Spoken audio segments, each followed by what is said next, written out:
मध्य प्रदेश के इंदौर में अपने एक दिवसीय दौरे पर आए अंतर्राष्ट्रीय हॉकी फेडरेशन के अध्यक्ष एवं अंतर्राष्ट्रीय ओलंपिक संघ के सदस्य डॉक्टर नरेंद्र ध्रुव बत्रा ने प्रेस वार्ता कर मीडिया से चर्चा की, जिसमें उन्होंने अंतर्राष्ट्रीय ओलंपिक से जुड़े कई सवालों के जवाब दिए। इंदौर में अपने निजी दौरे पर डॉक्टर बत्रा द्वारा निजी होटल में मीडिया से चर्चा कर बताया गया कि ओलंपिक की तैयारियां भारत में काफ़ी अच्छी तरह से संचालित की जा रही हैं। भारत में अभी तक करीबन 90 ओलंपिक एथलीट की तैयारी पूरी हो चुकी है। जिन खेलों के रैंक पर अभी तैयारियां नहीं हुई हैं, उसमें तैयारी चल रही हैं।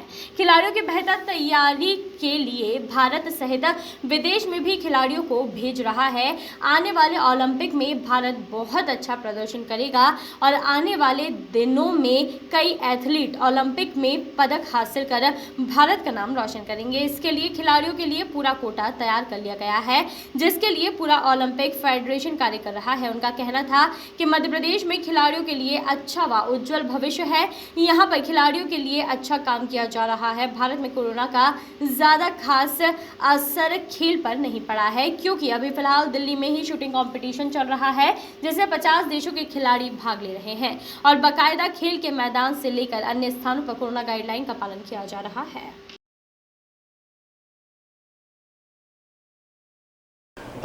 ओलंपिक्स की प्रिपरेशन जो है हमारी, आई थिंक वो इनिशियली 2020 में मैं कहूँ कि मार्च से लेके जून जुलाई तक कुछ एथलीट्स के लिए इफेक्ट हुई, कुछ के लिए नहीं हुई। जो कैंप्स में थे वो कैंप्स में ही रहे, वापस नहीं गए, but then there was a break.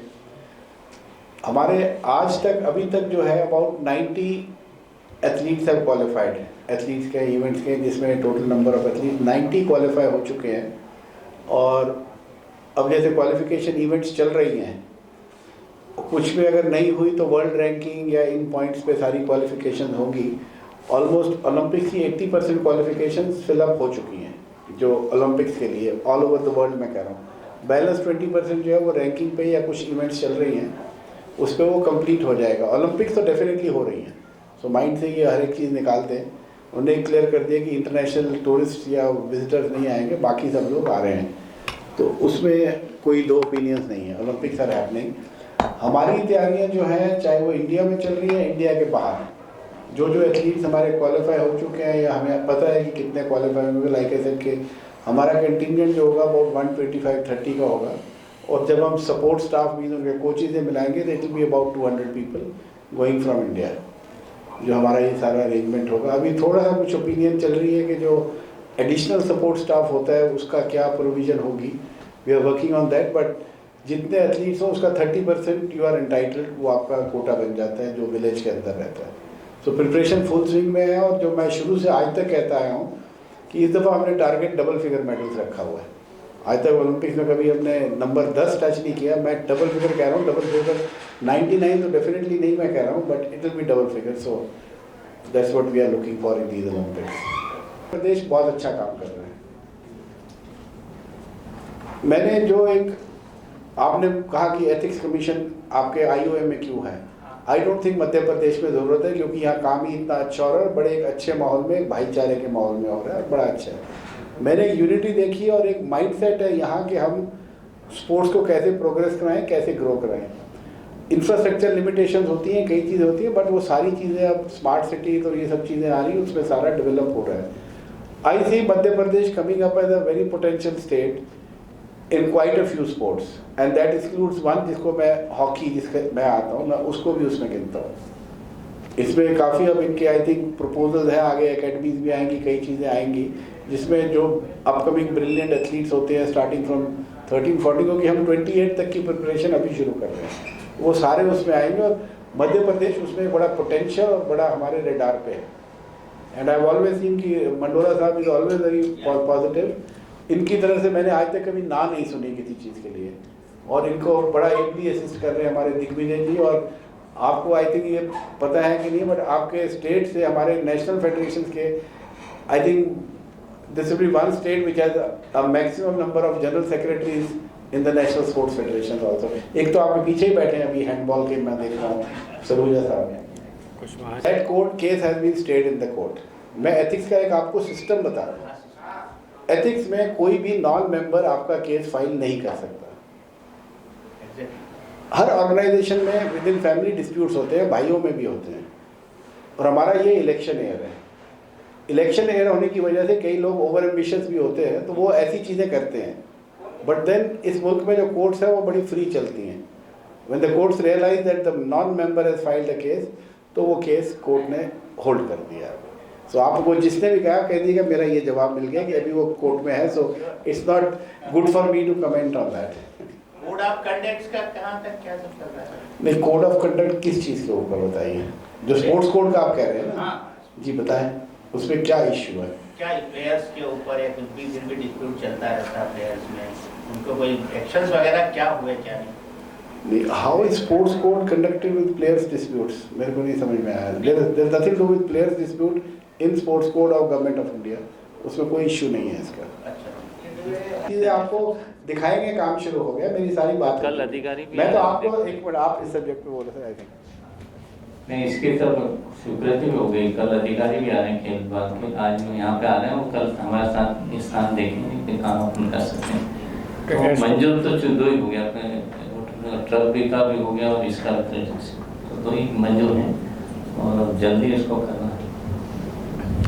मैं तो आपको कहा है कि 24 और 28 में हम पूरी आज से ही प्रिपरेशन शुरू कर दी है, और आपको मैं बता भी सकता हूँ मेरे माइंड में है कि 24 में हम 2024 में 20+ मेडल्स में होने चाहिए, और 28 में if you don't touch 40 figure तो हम फिर ओलंपिक्स के लिए बिड करना हमारे लिए बेकार होगा, क्योंकि हमें पब्लिक सपोर्ट भी नहीं मिलेगा। और जिस तरह प्रिपरेशन चल रही हैं, जो हम देख रहे हैं सारा, आई थिंक जो हमारी स्पोर्ट्स जिससे मैक्सिमम मेडल्स आते हैं, एथलेटिक्स है जिसमें अबाउट 52 होते हैं, multiply by 3 gold silver bronze, then number 2 पे हमारा आ जाता है ये स्विमिंग का एंड एक्वेटिक्स 40+, देन फेंसिंग है, साइकिलिंग है।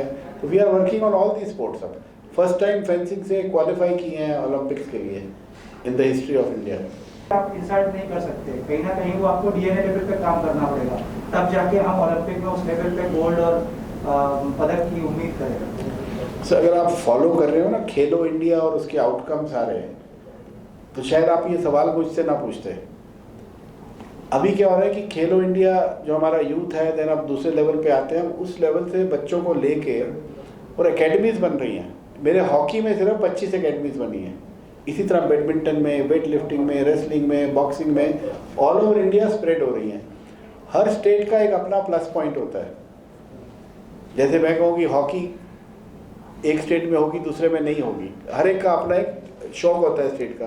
यहाँ मुझे पता है आर्चरी बहुत अच्छी है, बैडमिंटन में अच्छे हैं, कई चीज़ों में अच्छे हैं लोग। उस हिसाब से we are putting up centres across India, जिसमें हम आइडेंटिफाई कर रहे हैं बच्चे, उनको पिकअप करके हर साल जैसे 20-20 बच्चे ऐड होते जाएंगे, और उनकी एजुकेशन, रहना, खाना पीना सब उसी में आता है, irrespective of what your background is, हर एक कोर्स में लिया जा रहा है। तो इसको हम, जैसे मैंने आपको कहा कि पोटेंशियल हमने देखा है कि स्विमिंग के में कितने मेडल्स हैं, साइकिलिंग में कितने हैं, किस में कितने, उस हिसाब से हम पिक कर रहे हैं। हॉकी खेलेंगे तो आपको 1 मेडल मिलेगा, ठीक है, ये 18 घर में सेलिब्रेशन होती है, but so we have to see where the potential of medals is coming from. तो उस तरह से हम इन चीज़ों को बिल्डअप कर रहे हैं। तो ये सारी चीज़ें ऑलरेडी ट्रैक पे हैं, ऑलरेडी शुरू हो चुकी हैं।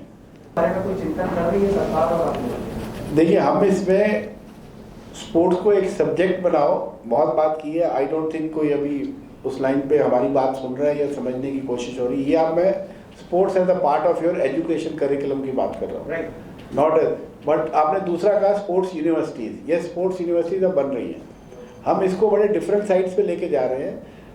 स्पोर्ट्स सिर्फ ये नहीं है कि आपने सिर्फ हॉकी उठा ली और खेल लिया, आपकी बड़ी चीज़ है, उसमें फिटनेस इश्यूज़ है, उसमें डाइट इश्यूज़ हैं, उसमें बायोमैकेनिक्स है। इस लाइन पे सारी प्रिपरेशन चल रही है, and we call them high performance centres, जो बाद में इसके बनते हैं। And trust me, you will within next 5 और 6 ईयर, जो इंडिया के हम बाहर भेजते हैं हाई परफॉर्मेंस सेंटर्स के लिए, इंडिया में आपके 10-12 हाई परफॉर्मेंस सेंटर्स बन जाएंगे। और पार्शली आई वुड से कि उड़ीसा में बन चुका है, कर्नाटका में बन चुका है, कई स्टेट्स में ये बन रहे हैं हाई परफॉर्मेंस सेंटर, जो हमारे एथलीट्स की प्रिपरेशन के लिए बहुत इंपॉर्टेंट होंगे। हम इन चीज़ों को ध्यान नहीं देते, डाइट को, बायोमैकेनिक्स को, फिटनेस को, ये सारी। Bureau report, voice of rights.